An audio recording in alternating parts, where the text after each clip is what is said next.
सुप्रभातम बच्चों। आज हम कक्षा पंचमी विषय संस्कृत इसका तीसरा पाठ पढ़ेंगे, जो कि उसका एक पैराग्राफ हमने पहले पढ़ा है। अब आगे पढ़ेंगे, इसे ध्यान से देखिए। अब तक हमने पढ़ा कि एक नगर में एक गरीब व्यक्ति रहता था। वह भिक्षा के द्वारा अपना जीवन यापन करता था। एक दिन उसका जो घड़ा है आटे से पूर्ण रूप से भर गया। तब उसने उस घड़े को खूंटी में लटका दिया और उसी घड़े के नीचे बैठ करके उसे एकटक देख रहा था। एकदा रात्रि काले, एकदा यानी एक दिन, रात्रि काले यानी रात्रि में, यानी एक दिन रात्रि में, स विचारितवान, स यानी वह कौन है यहाँ पर? वह गरीब व्यक्ति। विचारितवान यानी सोचा, सविचारितवान यानी उसने सोचा। तो एक क्या हो गया वाक्य अपने? एकदा रात्रि काले सविचारितवान, एक दिन रात्रि के समय में उसने सोचा। यदि देशे दुर्भिक्षः भविष्यति, यदि देशे यानी देश में, दुर्भिक्षः अकाल, भविष्यति होगा, यदि देश में अकाल होगा यानी अकाल पड़ेगा, तर्हि एतस्य पिष्टघटस्य, तर्हि यानी तो, एतस्य इस, पिष्टघटस्य यानी आटे के घड़े का, तो इस आटे के घड़े का 100 रूप्यकाणां मूल्यं भविष्यति।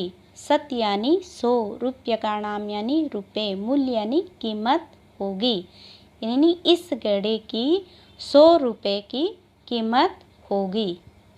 तदा अहम एतस्य, तदा यानी तब, अहम यानी मैं, एतस्य यानी इसका, तब मैं इसका विक्रयणम करिष्यामि, विक्रय यानी बेचना, क्रय यानी खरीदना और विक्रय यानी बेचना, करिष्यामि यानी करूँगा, विक्रय करूँगा यानी इसको बेचूँगा।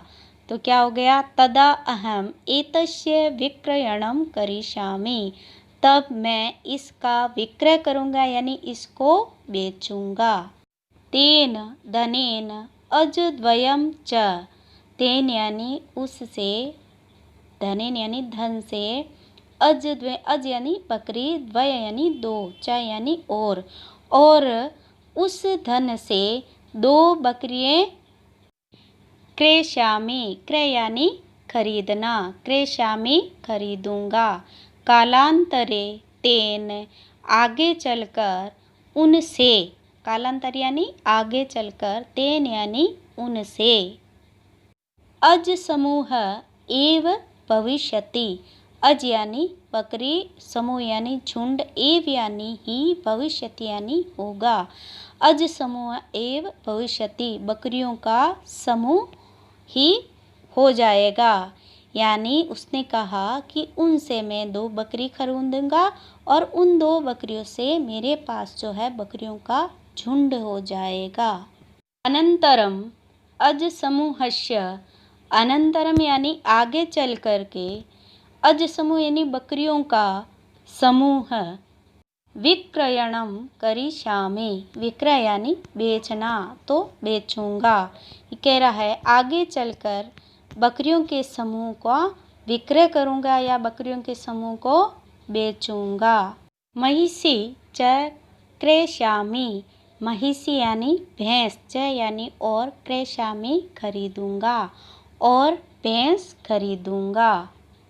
कालांतरे मम गृहे, कालांतर यानी आगे चलकर, मम यानी मेरे, गृह यानी घर में, आगे चलकर मेरे घर में, कालांतरे मम गृहे, आगे चलकर मेरे घर में, महिषी समूह भविष्यति, महिषी यानी भैंस, समूह यानी झुंड, भविष्यति यानी होगा, भैंसों का समूह हो जाएगा। उसने कहा कि उन पैसों से मैं भैंस खरीदूंगा और आगे चलकर मेरे पास भैंसों का समूह हो जाएगा। एक बार फिर से देखिए, एकदा रात्रिकाले सः विचारितवान्। एक दिन रात्रि के समय वह सोचता है या उसने विचार किया, यदि देशे दुर्भिक्षः भविष्यति, यदि देश में अकाल पड़ेगा, तर्हि एतस्य पिष्टघटस्य 70 रूप्यकाणां मूल्यं भविष्यति। तर्हि यानी तो एतस्य यानी इस पिष्टघट यानी आटे के घड़े का 100 रुपये कीमत होगी। तदा तब अहम एतस्यः विक्रयणं करिष्यामि, तब मैं इसको बेचूंगा।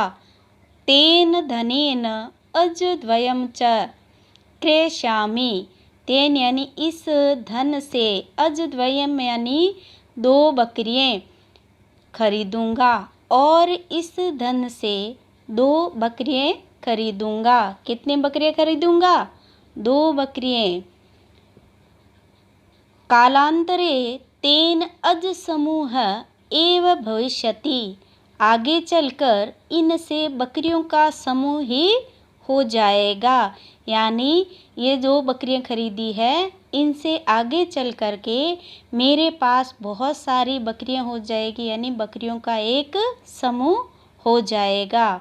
अनंतरम इसके बाद अज समूहस्य विक्रयणम करिष्यामि, यानी आगे चलकर ये जो बकरियों का झुंड है मेरे पास, इतनी सारी बकरियां हैं, इन्हें मैं बेचूंगा।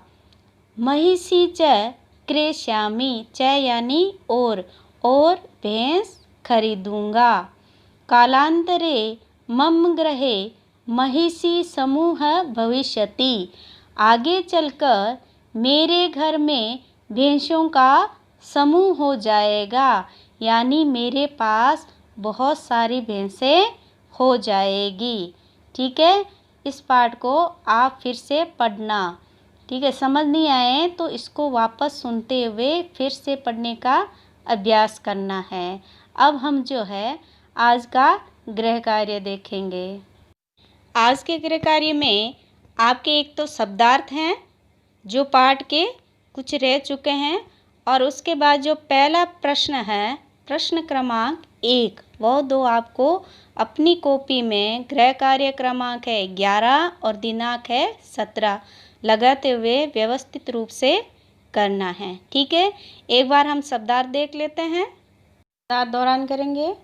महिषी भैंस, मम मेरे, गृह घर में, तासाम उसका, उसकी, उसके, वाक्य के अनुसार इसका प्रयोग होता है। यथेष्ट उचित, संपादिष्यामि प्राप्त करूँगा, विशालम बड़ा, को अपि कोई भी, धनिकः धनवान, आगमिष्यति आएगा। रूपमती सुंदर, स्वकन्या अपनी कन्या, महम मुझको, दास्यति देगा, नामकरणम नामकरण यानी नाम रखना। अब हम अभ्यास प्रश्न करेंगे। जैसे पहला प्रश्न है अपना, सुरेंद्रः मातुलगृहतः आगतवान्, सुरेंद्र मामा के घर से आया था। तत्र क किम करोति स्म, वहाँ कौन कौन क्या करता था। इति स मातरम वदति, ऐसा वह माता को बताता है। तदनुसारम रिक्त स्थानानि पूर्यत, उसके अनुसार खाली जगह भरनी है। अब यहाँ देखिए नीचे जो कोष्टक दिया हुआ है उस कोष्टक में कुछ शब्द दिए गए हैं। पाकः, ध्यानम, पूजा, निंद्रा, पठनम, योगासनम, समाजनम और लालनम, ये जो शब्द दिए गए हैं उन शब्दों को यहाँ जो खाली जगह दे रखी है उनकी जगह लिखते हुए करोति शब्द का प्रयोग करके, करोति इसमें शब्द का प्रयोग करके अपने को एक एक वाक्य बनाने हैं। जैसे आपके यहाँ उदाहरण दिया गया है, मातुलानी पाकम करोति स्म, मामी खाना पकाती थी। ये जो है पाक शब्द है उसका यहाँ वाक्य प्रयोग में पाकम हो गया। ठीक है। इसी प्रकार प्रत्येक शब्द को लेते हुए हमें ये वाक्य बनाने हैं। जैसे आगे वाला देखिए, मातामह, मातामह यानी नाना, मातामह दूसरा क्या है, ध्यानम, मातामह ध्यानम करोति स्म, मातुलः पूजाम करोति स्म। इस प्रकार इस वाक्य को पूरा करेंगे।